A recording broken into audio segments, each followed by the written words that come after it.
কুষ্টিয়ায় লালনের মাজারে নিরাপত্তা জোরদার।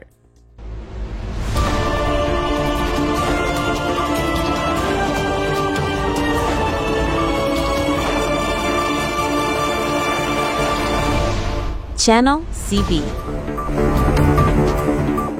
স্বাগতম সিবি নিউজে। কুষ্টিয়ার কুমারখালী উপজেলার ছেউরিয়ার বাউল সম্রাট লালন শাহের আগ্রা প্রাঙ্গণে নিরাপত্তা ব্যবস্থা জোরদার করা হয়েছে। আসন্ন লালন শাহের তিরোধন দিবসকে সামনে রেখে এই পদক্ষেপ নেওয়া হয়েছে, যা এখন একটি জাতীয়ভাবে স্বীকৃত অনুষ্ঠান। শনিবার সকাল থেকে লালন শাহের আগ্রা প্রাঙ্গণে পুলিশের উপস্থিতি চোখে পড়ার মতো। কুষ্টিয়া জেলা পুলিশ এবং কুমারখালী থানা পুলিশের একটি যৌথ দল আগ্রার মূল ফটকের ভেতরে ও বাইরে মোতায়েন করা হয়েছে।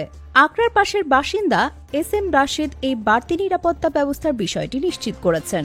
তিনি জানান, শনিবার সকাল থেকেই তিনি সেখানে বেশ কয়েকজন পুলিশ সদস্যকে দেখেছেন। কুষ্টিয়া পুলিশের মুখপাত্র এবং অতিরিক্ত পুলিশ সুপার ফয়সাল মাহমুদ বাংলা ট্রিবিউনকে জানিয়েছেন যে এই নিরাপত্তা ব্যবস্থা একটি বর্ধিত সতর্কতার অংশ হিসেবে পরবর্তী নির্দেশ না দেওয়া পর্যন্ত লালন শাহের আগ্রায় পুলিশ মোতায়েন করা হয়েছে।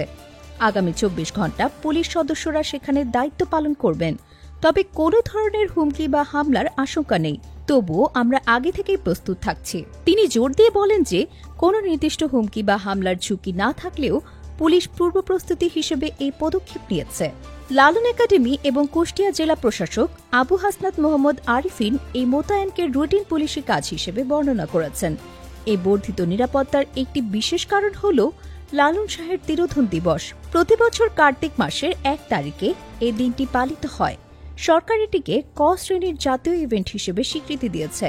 এর মাধ্যমে এই অনুষ্ঠানের জাতীয় গুরুত্ব প্রমাণিত হয় এবং এ ধরনের আয়োজনের জন্য সাধারণত যে নিরাপত্তা প্রটোকল থাকে এটি তারই অংশ। এবছরের অনুষ্ঠানে বিপুল সংখ্যক ভক্ত ও দর্শনার্থীদের সমাগম হতে পারে, আর তাই সতর্কতামূলক এই নিরাপত্তা ব্যবস্থা আরও বেশি গুরুত্বপূর্ণ। প্রতিদিন গুরুত্বপূর্ণ খবর পেতে আমাদের চ্যানেলটি অবশ্যই সাবস্ক্রাইব করুন। Subscribe now for daily news and updates.